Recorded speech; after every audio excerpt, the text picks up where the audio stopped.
400-500 دفعہ استغفار پڑھوں، سبحان اللہ، الحمدللہ، اللہ اکبر، لا حول ولا قوت الا باللہ، میں نا تسبیحات پڑھوں۔ فرماتے ہیں کہ بچے تھے گھر میں 6-7، غربت تھی، کام ملتا کوئی نہیں تھا، اور میں کام چور نہیں تھا، کام ڈھونڈتا تھا، پر اللہ کی قدرت کے کام نہیں ملتا تھا۔ فرماتے ہیں کہ میں نے ایک دن اپنی اہلیہ سے کہا کہ آج میں پھر جاتا ہوں کام ڈھونڈنے، تو میری بیوی بڑی فرما بردار تھی، پر اس دن نا غربت کے ہاتھوں تنگ آ کے کہنے لگی، آج نانا کوئی تو چیز لے کے آیا، تو مجھ سے بچوں کی بھوک نہیں دیکھی جاتی، یہ سب روگاں دا روگ محمد جس دا نام غریبی، کنڈ بلا کے لنگ جاندے نہیں دوست یار قریبی، آج نہ کچھ لے کے آیا تو میں بچے لے کے میکے چلی جاؤں گی۔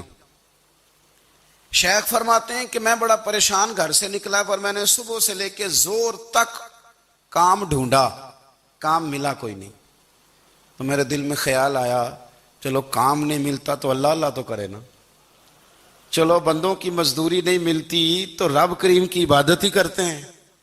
فرماتے ہیں کہ میں نے نا فرات کے پانی سے وضو کیا، نہر کے، شدید دھوپ تھی، ساتھ ریت تھی اور ریت تپ رہی تھی، میں نے اپنا رومال وہیں مصلی کے طور پر بچھا لیا، اور فرماتے ہیں کہ زور سے لے کر عصر تک نماز پڑھی، دھوپ بھی پورے زور پہ، پر میرے سجدے کا ذوق بھی پورے زور پہ۔ فرماتے ہیں سورج بھی چمک رہا ہے اور رب کی عبادت کا ذوق بھی پورے زور پہ، میں سجدہ کروں تو پھر میرا اٹھانے کو جی نہ چاہے۔ میرے استاد لکھا کرتے تھے، یہ ان کا شعر ہے، وہ کہا کرتے تھے مجھے سوز دے، مجھے ساز دے، اور مجھے نیم شب کا نیاز دے، دم سجدہ خود کو میں توڑ دوں، مجھے ایسا ذوق نماز دے، اور میں تیری بہار کا پھول ہوں، میں کھلا بھی ہوں تو تیرے لیے، مجھے میری شاخ سے توڑ لے، مجھے اپنی زلف کا ناز دے۔ بھائی فرماتے ہیں کہ عصر تک میں نے نفل پڑھے، دل ڈھلنے لگا، عصر کی نماز پڑھی اور میں وہاں سے چلا۔ اب میں جب نکلنے لگا تو دل میں خیال آیا کہ چھوٹی چھوٹی دیواریں ہیں گھر کی، بغیر کچھ لیے جاؤں گا تو بیوی دور سے دیکھے گی تو شور کرے گی کہ پھر خالی ہاتھ آ گیا ہے۔ کہتے میں نے اپنے اسی رومال میں جس پہ میں نے نماز پڑھی تھی نا، رومال میں کی آخی دے پنجابی جسافہ، کہتے ہیں اسی میں نا میں نے کچھ ریت بھر لی کہ وہ دور سے دیکھے گی تو سمجھے گی کچھ لے کے آیا ہے، چلو جا کے اسے بتا دوں گا کہ آج پھر مزدوری نہیں ملی۔ کہتے ہیں وہ ریت لے کر جب میں گھر میں گیا تو پہلے بیوی دروازے پہ کھڑی ہوتی تھی، پوچھتی تھی خالی ہاتھ آ گئے ہو؟ آج میں نے دیکھا تو ہے ہی کوئی نہیں۔ فرماتے ہیں میں اندر داخل ہوا، سلام لیے، کونے میں نے وہ رومال رکھ دیا اور میں نے آواز دی کہ بھلی مانس کہاں ہو؟ تو وہ کہنے لگی آپ منہ ہاتھ دھو لیں، میں روٹی لے کے آئی۔ میں نے کہا روٹی کہاں سے آ گئی؟ یہاں تو کئی دنوں کے فاقے، تو کئی دنوں کی غربت ہے، یہاں تو اس گھر میں تو فقیری ہے۔ فرماتے ہیں کہ وہ روٹی لے کے آئی اور اس وقت کی جو موجودہ نعمتیں تھیں، سمجھ لیں سلاد، اچار، ہر چیز ساتھ لائی۔ میں نے کہا کہ بچے کہاں گئے؟ کہنے لگی وہ کھانا کھا کے کھیلنے گئے، آپ کھانا کھا لیں آ جاتے۔ کھانا اس نے چن دیا۔ میں نے حیرت انگیز لہجے میں ساری نعمتیں اپنے دسترخوان پہ دیکھ کر کے بیوی سے پوچھا یہ کہاں سے آیا کھانا؟ بچوں کو تو نے کہاں سے کھانا کھلایا؟ یہ سارا کچھ کیسا ہے؟ کہنے لگی پتہ نہیں آج آپ کس کریم کی مزدوری کرنے چلے گئے تھے، پتہ نہیں کس کریم کی، میرے گھر میں تو اتنی نعمتیں آئی ہیں کہ مجھ سے سنبھالی نہیں جا رہی، اتنا اناج ہے، اتنا گندم ہے، کس کریم کے دروازے آج چلے گئے تھے؟ یہ کہتے کہتے وہ اٹھی اور اٹھ کر کے کہنے لگی پہلے بڑا کچھ آیا تھا، اب کیا لے آئے ہو؟ اور جا کر کے نا اس نے وہ ریت والا رومال کھولا، کہنے لگے میں تو لے کے آیا تھا ریت، تو میرے رب نے اسے بھی سونے اور ہیرے بنا دیا تھا۔ جب آپ کی توجہ اللہ کی جانب، میرے نبی پاک صلی اللہ تعالی علیہ وسلم نے فرمایا ہر چیز اپنے رب سے مانگ، ہر چیز مانگ، ہر چیز مانگ۔ یا رسول اللہ کیا کچھ؟ میرے محبوب نے فرمایا تیرے گھر میں نمک بھی ختم ہو جائے تو وہ بھی اپنے رب سے مانگا کر، تو مانگنا وہ تجھے دے گا، تو اس کی بارگاہ میں کشکول طلب دراز تو کرنا۔ اور ترمذی شریف میں عجیب لفظ ہیں، رسول کائنات نے فرمایا، رب کریم فرماتا ہے جب میرا بندہ ہاتھ اٹھاتا ہے نا تو مجھے حیا آتی ہے کہ میں خالی کیسے لوٹا دوں اس کے، اتنے بڑے بادشاہ کی بارگاہ میں، او بھائی لوگوں سے عزتیں تلاش کرتے ہو تو وہ کیا تمہیں عزت دیں گے؟ وہ تو کل اچھا کہتے ہیں، پرسوں برا کہنے لگ جاتے ہیں۔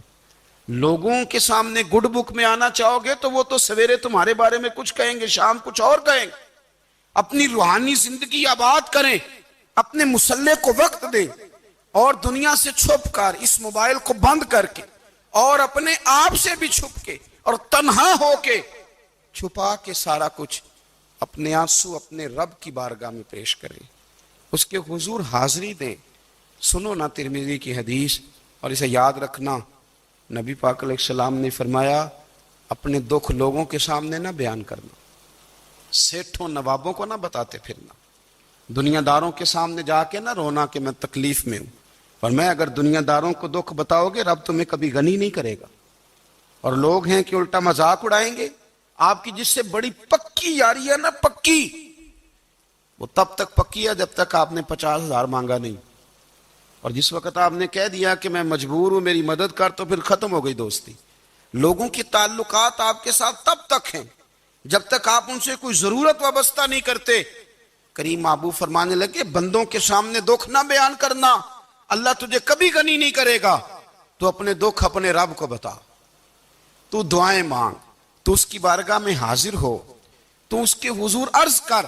فرمایا اپنے دکھ اپنے رب کو بتا، وہ جلدی کرے یا دیر سے کرے تجھے ساری دنیا سے بے نیاز کر دے گا، تجھے کسی کا محتاج نہیں رہنے دے گا۔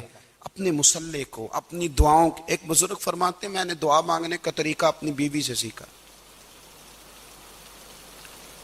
دعا مانگنے کا طریقہ اپنی، سیکھنے والے تو اپنے بچوں سے بھی سیکھ لیتے ہیں، سیکھنے والے تو ہر ایک سے سیکھتے ہیں۔ وہ کہتے ہیں میں نے دعا مانگنے کا سلیقہ اپنی بیوی سے سیکھا ہے۔ حضرت وہ کس طرح؟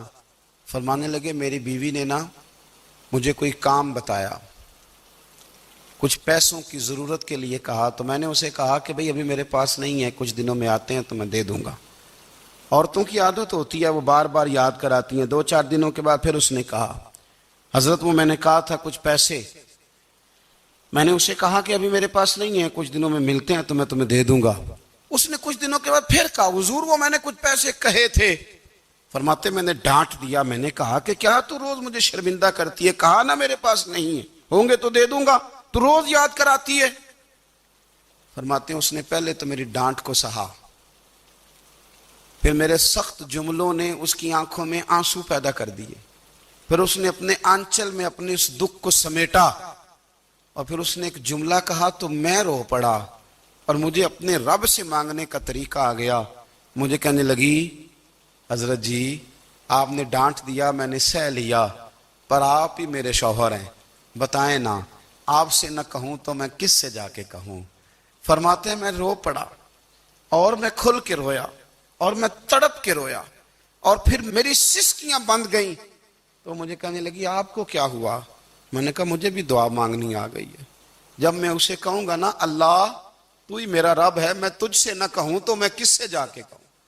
میں کیوں کسی بندے سے سوال کروں؟ میں کیوں کسی دنیا دار سے کہوں؟ میں تیرے بندوں کا، نیک بندوں کا وسیلہ لے کے، تیرے محبوب کی غلامی لے کے تیری بارگاہ میں آیا، تجھ سے نہ مانگوں تو کس سے مانگوں؟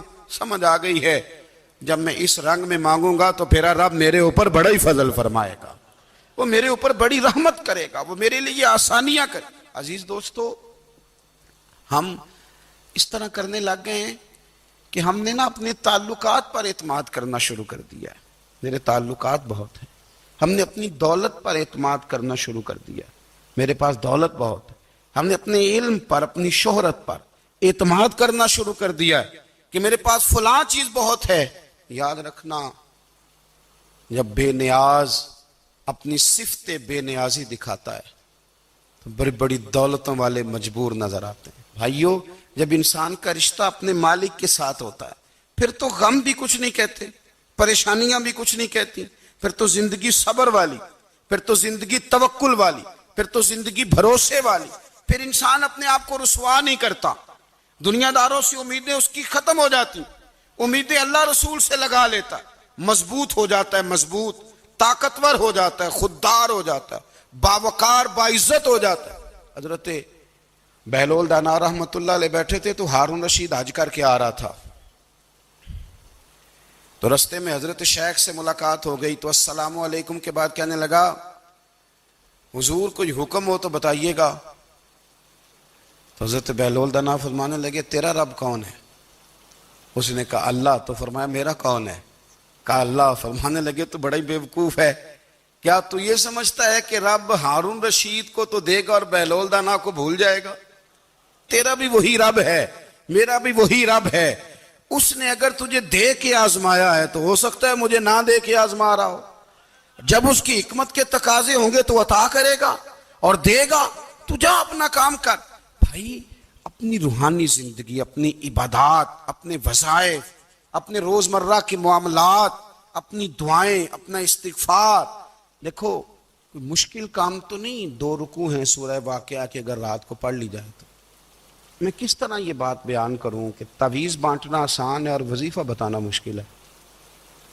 سارا دن تعویذ بانٹیں تو لوگ لینے کو تیار ہیں، اور اگر آپ وظیفہ بتائیں تو کہتے ہیں تو مشکل کام ہے. او خدا کے بندے، اگر آپ کا تعلق قرآن پاک کے ساتھ مضبوط ہو، قرآن پاک کے ساتھ اگر آپ کا رشتہ ہو، لوگ سفارشیں ڈھونڈتے ہیں نا دنیا میں، کوئی تعلق مل جائے تو میرا کام ہو جائے. دنیا میں اتنا مشکل معاملہ ہے، آخرت میں مجھے بتائیے گا کتنا مشکل معاملہ ہوگا. میرے نبی پاک صلی اللہ تعالی علیہ وسلم نے فرمایا جو لوگ سورہ ملک پڑھا کرتے تھے نا، سورہ ملک، یہ سورت ملک قیامت میں ان کی سفارش کرے گی، اور اس طرح کرے گی کہ کہے گی اے اللہ یہاں اس بندے کو جنت میں داخل کر دے یا مجھے قرآن پاک سے علیحدہ کر دے. تو رب فرمائے گا جا اس کا دامن تھام کے اسے جنت تک پہنچایا. آپ بات کو سمجھیں، جب آپ کے تعلقات اپنے معاملات کے ساتھ مضبوط ہوں گے، یہ نبی کریم نے وعدہ کیا ہے کہ تو سورت واقعہ پڑھ تیرے گھر میں فاقہ نہیں آئے. حضرت عبداللہ ابن مسعود رضی اللہ تعالیٰ عنہ بیمار تھے تو حضرت عثمان غنی رضی اللہ تعالیٰ عنہ تیمارداری کے لیے تشریف لے گئے اور جا کر کے کہا کہ آپ بڑے بیمار ہیں، آپ کی بیٹیاں زیادہ ہیں، میں چاہتا ہوں کہ خزانے میں سے کچھ مدد کروں. تو سیدنا عبداللہ ابن مسعود رضی اللہ تعالیٰ عنہ اٹھ کے بیٹھ گئے اور کہنے لگے امیر المومنین، اللہ آپ کو میری طرف سے، میری بیٹیوں کی طرف سے بہتر صلہ دے. میری بیٹیوں کو کسی خزانے کی ضرورت نہیں، میں نے انہیں خزانہ دے دیا ہے. کہا جناب آپ نے کون سا خزانہ دیا ہے، میں آپ کے مالی معاملات کو جانتا ہوں. تو فرمانے لگے امیر المومنین، میرے نبی کریم نے فرمایا ہے جو سورت واقعہ پڑھے اسے کبھی فاقہ نہیں آتا. میں نے بیٹیوں کو یاد کرا دی ہے، یہ خزانہ میں نے انہیں دے دیا ہے. وہ سارے والدین سنیں جو بیٹیوں کے لیے پریشان رہتے ہیں. حضرت عبداللہ ابن مسعود نصیحت کر رہے ہیں، فرمانے لگے میں نے سورت واقعہ یاد بھی کرا دی ہے، پڑھنے کی عادت بھی ڈال دی ہے. حضور نے فرمایا ہے جو سورت واقعہ پڑھے اسے فاقہ نہیں آتا. کہنے لگے چاند تو اپنی جگہ چھوڑ سکتا ہے، سورج گر سکتا ہے، تارے ٹوٹ سکتے ہیں، پر مدینے والے رسول کی بات غلط نہیں ہو سکتی. حضور نے فرمایا فاقہ نہیں آئے گا تو انشاءاللہ کبھی بھی نہیں آئے گا. کرنے کا کام یہ ہے کہ ہم اپنے معاملات، اپنی عبادات، اپنی دعائیں، کبھی 10 منٹ عادت ہو جائے نا دعا مانگنے کی علیحدہ سے رات کو. حضور نے فرمایا جو فرض نماز کے بعد دعا مانگے اللہ اس کی قبول کر لیتا ہے. نبی پاک صلی اللہ تعالی علیہ وسلم نے فرمایا اللہ مسافر کی دعا قبول فرما. حضور نے فرمایا اللہ مظلوم کی دعا قبول فرماتا ہے. حضور نے فرمایا بیمار سے دعا کراؤ اللہ اس کی دعا قبول فرماتا ہے. میرے نبی پاک نے فرمایا ماں باپ جب بھی اولاد کے لیے ہاتھ اٹھائیں، ویسے تے بلے شاہ تو آسمانی اڈدیاں ہی پھڑ دیں، جڑا گھر بیٹھا انہوں بڑھیا ہی نہیں. حضور فرمانے لگے ماں باپ جب بھی اولاد کے لیے دعا فرمائیں اللہ ان کی دعا کو قبول کرتا ہے. آپ اپنا تعلق بنائیں دعا کے ساتھ، عبادت کے ساتھ، مصلی کے ساتھ رشتہ بنائیں، استغفار پڑھیں. صلاح الدین ایوبی صلیبی جنگوں میں تھے، رات کو مسجد اقصی میں نماز پڑھی تو پریشان تھے.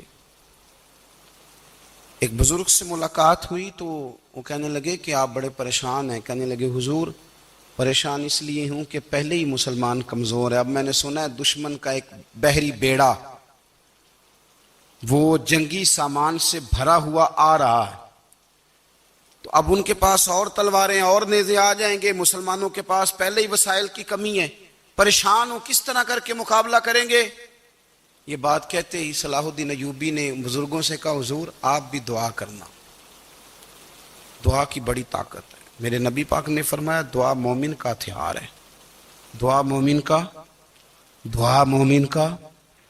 حضور نے فرمایا تقدیر کو سوائے دعا کے کوئی چیز نہیں بدل سکتی۔ دعا مومن کا ہتھیار ہے، یہ کافر کے پاس کوئی نہیں، یہ ہتھیار ہے مومن کا۔ اللہ کرے آپ کو سمجھ آئے، پھر سنیں، کئی بار کہہ چکا ہوں یہ ہتھیار ہے۔ کافر کے مقابلے میں جو تیرے پاس سب سے بڑا ہتھیار ہے وہ دعا ہے۔ دعائیں کرانی چھوڑ دی، کرنی چھوڑ دی، لینی چھوڑ دی۔ حضرت سیدنا انس بن مالک رضی اللہ تعالیٰ عنہ فرمایا کرتے تھے، میں نے وہ رنگ دیکھا ہے جب حضور دعا مانگتے تھے اور حضور کی مقدس آنکھوں میں آنسو بھی ساتھ ہی بہا کرتے تھے، میں نے وہ انداز دیکھا ہے۔ تو صلاح الدین ایوبی بزرگ سے کہنے لگے آپ بھی دعا کیجیے، اور خود رونے لگے اور سر سجدے میں رکھ کے رونے لگے، اور عشاء سے لے کر فجر تک روئے، خوب روئے۔ صبح وہ بزرگ آئے،